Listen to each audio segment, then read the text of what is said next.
ನಮಸ್ಕಾರ. ಪುಸ್ತಕದ ಮನೆಗೆ ಸ್ವಾಗತ. ಇವತ್ತು ಡಿಸೆಂಬರ್ 22ನೇ ತಾರೀಕು. ಇವತ್ತಿನ ದಿನದ ವಿಶೇಷತೆ ಅಂತ ಹೇಳಿದರೆ, ಭಾರತದಲ್ಲಿ ಈ ದಿನವನ್ನು ಖ್ಯಾತ ಗಣಿತಶಾಸ್ತ್ರಜ್ಞರಾಗಿರುವಂತಹ ಶ್ರೀನಿವಾಸ ರಾಮಾನುಜನ್ ಅವರ ಒಂದು ಜನ್ಮದಿನದ ನೆನಪಿಗೋಸ್ಕರ ರಾಷ್ಟ್ರೀಯ ಗಣಿತ ದಿನಾಚರಣೆಯನ್ನಾಗಿ ಆಚರಣೆಯನ್ನು ಮಾಡಲಾಗುತ್ತೆ. 2011ನೇ ಇಸ್ವಿಯಲ್ಲಿ ಅವತ್ತಿನ ಭಾರತದ ಪ್ರಧಾನಮಂತ್ರಿಗಳಾಗಿದ್ದಂತಹ ಮನಮೋಹನ್ ಸಿಂಗ್ ಅವರು 2011ರಲ್ಲಿ ಮದ್ರಾಸ್ ವಿಶ್ವವಿದ್ಯಾಲಯದಲ್ಲಿ ಈ ಒಂದು ರಾಷ್ಟ್ರೀಯ ಗಣಿತ ದಿನಾಚರಣೆಯನ್ನು ಆಚರಣೆ ಮಾಡಬೇಕು ಅಂತ ಹೇಳಿ ಅವತ್ತು ಅವರು ಒಂದು ನಿರ್ಧಾರವನ್ನು ಕೈಗೊಳ್ತಾರೆ. ಹಾಗಾಗಿ ಸುಮಾರು 2012ನೇ ಇಸ್ವಿಯಿಂದ ಅಧಿಕೃತವಾಗಿ ರಾಷ್ಟ್ರೀಯ ಗಣಿತ ದಿನಾಚರಣೆಯನ್ನು ಆಚರಣೆ ಮಾಡಲಾಗ್ತಾ ಇದೆ.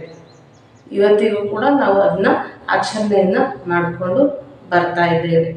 ಇದಲ್ಲದೇ ಆಂಧ್ರ ಪ್ರದೇಶದ ಚಿತ್ತೂರು ಜಿಲ್ಲೆಯ ಕುಪ್ಪಂ ಅನ್ನುವಂತಹ ಒಂದು ಸಣ್ಣ ಗ್ರಾಮದಲ್ಲಿ ರಾಮಾನುಜನ್ ಮಠ ಉದ್ಯಾನವನವನ್ನು ಕೂಡ ಇಲ್ಲಿ ಸ್ಥಾಪನೆ ಮಾಡೋದರ ಮೂಲಕ ಈ ದಿನದ ಒಂದು ಮಾಹಿತಿಯನ್ನು ಅಥವಾ ಈ ದಿನದ ಒಂದು ವಿಶೇಷತೆಯನ್ನು ಅವರು ಎತ್ತಿ ಹಿಡಿಯೋದರಲ್ಲಿ ಒಂದು ಪ್ರಮುಖವಾದ ಪಾತ್ರವನ್ನು ವಹಿಸಿದ್ದಾರೆ ಅಂತಲೇ ಹೇಳ್ಬೋದು. ಇದಿಷ್ಟು ಗಣಿತ ದಿನದ ರಾಷ್ಟ್ರೀಯ ಗಣಿತ ದಿನದ ಒಂದು ವಿಶೇಷತೆ ಅಂತಲೇ ಹೇಳ್ಬೋದು. ಮುಂದಿನ ವಿಡಿಯೋದಲ್ಲಿ ಇನ್ನೊಂದು ಮಾಹಿತಿಯೊಂದಿಗೆ ನಿಮ್ಮ ಮುಂದೆ ಬರ್ತೇನೆ. ಅಲ್ಲಿವರೆಗೆ ನಮ್ಮ ವಿಡಿಯೋಗಳನ್ನು ನೋಡ್ತಾ ಇರಿ. ನಮಸ್ಕಾರ.